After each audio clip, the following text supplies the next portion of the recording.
Well, hello there, friend. Welcome to the Construction Leadership Podcast, where we help construction executives lead high-performing teams, finish on time and under budget, without all the firefighting and babysitting, so you can lead with focus and control. I am your host, Bradley Hartmann. Whether you run an entire company, you're managing a project, you're leading a sales team, you're coaching kids, or maybe you just live with other human beings, you, my friend, are in the business of motivation. That's right. Every day, all of us, we're out there in the world. We're trying to get people and, arguably, most importantly, ourselves to care more, engage more, and improve. And most of us completely understand motivation. We think that more incentives will motivate everybody, which is a fallacy that I lived with for decades. We think that removing more frustrations, well, that will motivate people, surely, also false. And we think, despite so much evidence to the contrary of me preaching to my children, that another speech, another contest, or another little pizza party, or a new bat will motivate people to do more. Well, there's this guy, his name is Frederick Herzberg, and he argued something completely different, that the things that demotivate people are not the same things that motivate people. And when you hear that for the first time, you might be thinking, well, yeah, I guess that makes sense. These are two different things. The things that motivate people are different than those that demotivate people. It's a counterintuitive idea, and I believe after you get done listening to this episode, and I will encourage you to read this classic article he wrote on motivation, that you'll see the world and leadership through a different lens. And once you understand this distinction about the difference between motivating factors and demotivating factors, you're going to start seeing poor leadership everywhere. Now, the article is titled, "One More Time, How Do You Motivate Employees? By Frederick Herzberg. He was the University Distinguished Professor of Management at the University of Utah.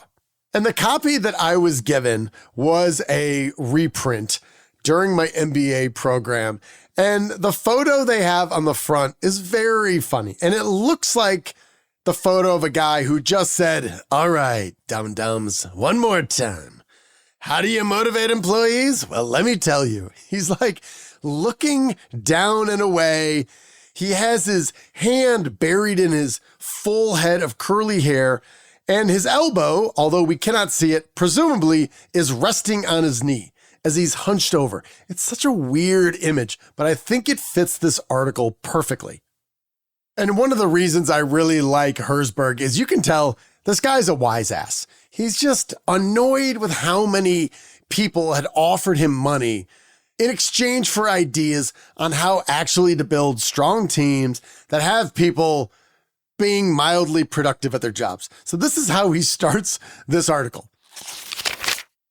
How many articles, books, speeches, and workshops have pleaded plaintively, how do I get an employee to do what I want him to do? The psychology of motivation is tremendously complex, and what has been unraveled with any degree of assurance is small indeed.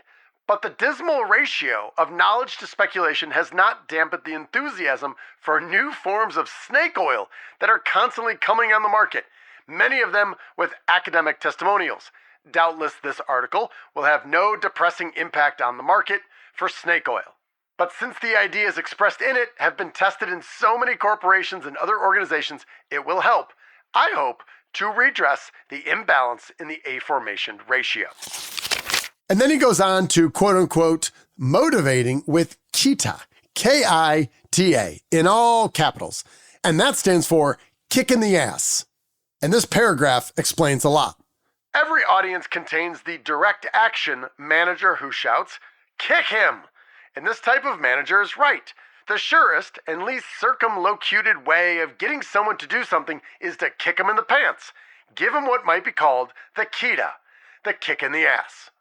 And what Herzberg argues here is that most management systems are simply more sophisticated versions of Kita. And some examples he cites are bonuses, contests, threats, fear, pressure, guilt, incentives, and spiffs. And he'll say, yeah, they create movement, but movement is not the same thing as motivation. And he tells a story about his dog. He says, if I kick my dog, the dog moves. Does that mean the dog is motivated? Probably not. The dog simply doesn't want to get kicked again. And that's such a great distinction. When somebody comes in and said, I pulled the troops together and I read them the riot act and look at everyone. Everyone's moving. Look at the productivity around this place. Yeah, they're moving because they don't want to get yelled at. They didn't like it.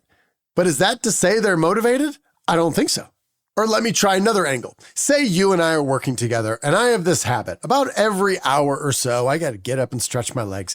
So I wander around the little cube farm and I see you. And I see your big ears sticking out off to the side. And I rear back and I flick the hell out of one of your big ears. You're like, dang, that hurts. And then I just keep walking away.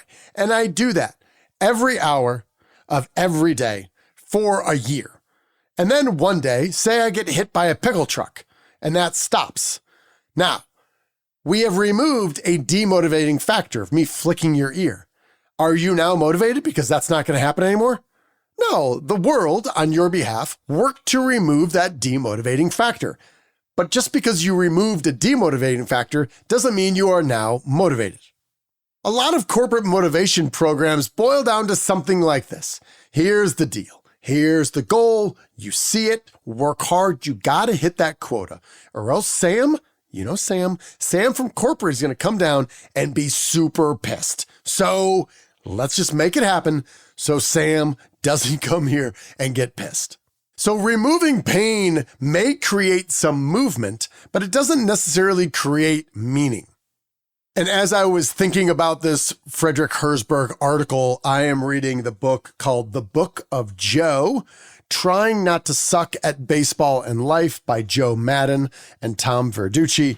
And because Joe Maddon was the Chicago Cubs manager in 2016, when they broke the 108-year curse for my Cubbies and won the World Series, forever, this guy will be in my heart. And I bought his book several years ago when it came out, and it wasn't the right time. And for some reason, I picked it up. It is phenomenal. It's an incredible leadership book. I'm going to highlight later when I'm done. But here, midway through the book, he talks about this exact same thing. And it's right on point with what Herzberg was referring to. How does the line go? The beating shall continue until morale improves, Maddon says. In the big leagues, I've been around managers like Sosha and Marcel and Terry Collins who have these bad meetings. And it's really hard. It sounds like it's such a good idea in your head before you do it, but it's rare that it actually has the impact you're looking for. So when a coach sits you down and wants to start beating you up verbally, it rarely works. It makes the coach feel better. It makes the deliverer of the message feel better and getting it off his chest, not necessarily the players. I'm here to tell you, it was rare that I was involved in a meeting that there was any kind of substantial boost to our morale, our play. It's just a venting procedure for the guy that's doing the yelling. I really believe that. It's Maddon's policy not to conduct team meetings in his team's home clubhouse. Why? Well, it poisons the room, Maddon says. To show up at home every day and then have it be this negative room and a lot of yelling and screaming and throwing of things and name-calling? Not good. The other part about that, the thing I learned from in the past, all these other major league meetings I was in, a lot of them were in a home clubhouse. Home clubhouse after a loss. Two things about that: you just lost, you feel like crap already. And two, you're at home. This is your living room.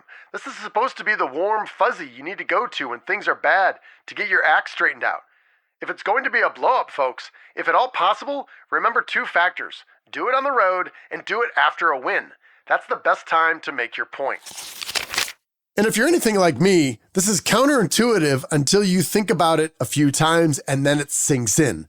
Now, yes, he's obviously talking about a baseball club and you, more than likely, are not a professional baseball player. But it's all the same. How many times have you had a rough meeting on a job site or an executive boardroom and people are yelling at people and we're making people feel bad?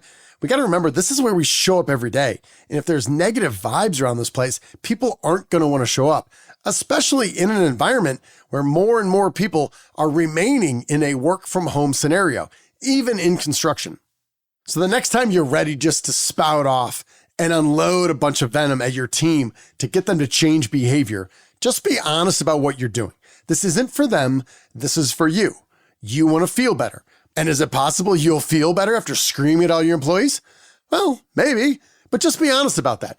It's certainly not a way to motivate your employees. So that's the first one, the Kita principle, the old kick in the ass. The second point Herzberg made is that motivating and demotivating are different systems. And this is arguably his biggest insight, what he's known most for. The factors that make people unhappy at work are often completely different from the factors that make people motivated. And he got a little fancy here. He called these hygiene factors. And what these things do is these things prevent dissatisfaction. So this is the avoidance of something bad. They prevent dissatisfaction on the job. And you can do that with compensation, you can do it with policies, you can do it with supervision, you can do this with working conditions or job security, and by eliminating annoying meetings. And for all these things, these hygiene factors I just listed, if these things are terrible, people become frustrated pretty quickly. Meanwhile, fixing them only gets people to neutral.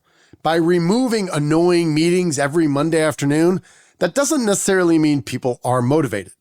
And his key insight here is that the opposite of dissatisfaction is not motivation. And let me repeat that because I need to hear it again. The opposite of dissatisfaction is not motivation. It is simply the absence of dissatisfaction. And here's an example. Say you've got some system or some process that you hate. You don't like it. It's not easy. It's kind of broken, but we got to do it because this is the way we do it. And then somebody fixes the stupid system. You don't stand up and you say, that's it. That's it. It's a weight off my shoulders. I love my life again. I love my career. I love my people. I love everything. No, you don't do that. What do? You just stop complaining about the stupid system. Or what about meetings? Sometimes you have these meetings just because the meeting's on the schedule and people show up and they just fill the time because it's allotted and then it's 60 minutes or it's 30 minutes. Everyone just kind of does it to keep the routine going. And what happens when you eliminate that pointless meeting? You just say, we're not doing it. We're canceling. We're not going to get together to talk about that again. Nobody congratulates you for helping them find their life purpose. Nobody goes out and says, I can't believe this. I have so much more freedom. I'm really going to live a better life. No, they're just getting irritated less. They're going to use the time in some other, more than likely, bureaucratic manner. When I was working in a large corporate environment and I had people reporting to me, I was just trying to figure out the things that I did or the things that the company did that resulted in eye rolling. And my thought was, if I can just eliminate maybe some, if not all, some of the eye rolling, things will be marginally better. And they were. But again, that's not a shift from dissatisfaction to pure enjoyment. And after doing consulting projects with companies in the construction industry for the better part of 15 years, I've seen so many leadership teams spend months and months of removing friction, large and small, and then they want to step back and they feel like they should get this overwhelming sense of love and adoration for all they've done, and they feel confused when it doesn't come.